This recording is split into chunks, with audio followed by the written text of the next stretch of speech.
TV9 pole stat आलेला आहे। त्याच्या आकडेवारीनुसार भाजपला 18 जागा मिळताना दिसतात। म्हणजे एबीपीसी वोटरनुसार 17 होत्या, तिथे 18 होताना दिसतात।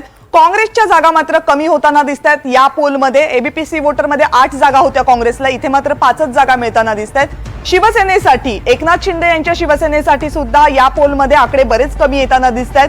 6 ऐवजी 4च दिसतात। आधीच्या पोलमध्ये 6 आकडे होते, आत्ताच्या पोलमध्ये मात्र 4 दिसतात। शिवसेना उद्धव ठाकरे गटासाठी मात्र या पोलमध्ये समाधानकारक आकडा आहे, 14 इतका आकडा आहे। 9 जागा मगाशी मिळताना दिसत होत्या उद्धव बाळासाहेब ठाकरे यांच्या शिवसेनेला, जे या पोलनुसार 14 मिळताना दिसतात। राष्ट्रवादी काँग्रेस शरदचंद्र पवार यांच्यासाठी सुद्धा हा आकडा मगापेक्षा फार वेगळा नाहीये, 6 जागा इथे मिळताना दिसतात। पण अजित पवार यांचं मात्र मोठं नुकसान होताना दिसतंय। अजित पवार यांना इथे कोणतीही जागा मिळताना दिसत नाही। खरं तर या सगळ्यांमध्ये अजित पवार यांची राष्ट्रवादी काँग्रेस होती जी सगळ्यात कमी जागा लढली होती, त्यामुळे अजित पवार यांना आपलं घरातली सीट राखता येते की नाही याबाबतचा मोठा प्रश्न आहे आणि त्याचं उत्तर आपल्याला अपेक्षित आहे की ती कोणती जागा असेल, बारामतीची असणार का।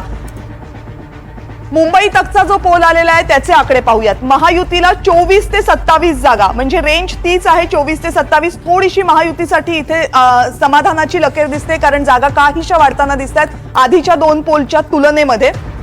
महाविकास आघाडीसाठी सुद्धा 20 ते 23 जागा, म्हणजे मगाशी जो 23चा आकडा होता तो इकडे आउटर मार्जिनला आहे आणि इतर पक्षांसाठी 1 जागा मिळताना दिसते। म्हणजे 24 ते 27 जागा महायुतीला आणि महाविकास आघाडीला 20 ते 23 जागा, म्हणजे महायुतीला बराचसा फटका बसताना दिसतोय, कारण आधीच्या 23 अधिक 18 पेक्षा हा खूप कमी आकडा आहे जो 24 ते 27च्या मध्ये स्थिरावताना दिसतोय। तर महाविकास आघाडीसाठी 20 ते 23चा आकडा आहे। महाविकास आघाडीमध्ये सुद्धा 3 प्रमुख पक्ष आहेत आणि महायुतीमध्ये सुद्धा 3 प्रमुख पक्ष आहेत, त्यामुळे 3 आतापर्यंतचे महाराष्ट्राचे जे एक्झिट पोल आलेत त्या 3ही एक्झिट पोलनुसार महायुतीला फटका बसताना दिसतोय। महायुतीची घोडदौड ही साधारण 22 ते 24 पर्यंत सीमित होताना दिसते आणि 20 ते 23 जागा या महाविकास आघाडीला मिळताना दिसतात। पुन्हा एकदा हे TV9 पोल स्टॅटचे आकडे आपण पाहतोय। भाजप 18, काँग्रेस 5, शिवसेना 4, शिवसेना ठाकरे गट 14, राष्ट्रवादी काँग्रेस शरद पवार गट 6 आणि राष्ट्रवादी काँग्रेस अजित पवारांची 0 जागा। महाराष्ट्रातली सध्याची ही आकडेवारी खूप इंटरेस्टिंग आकडेवारी आहे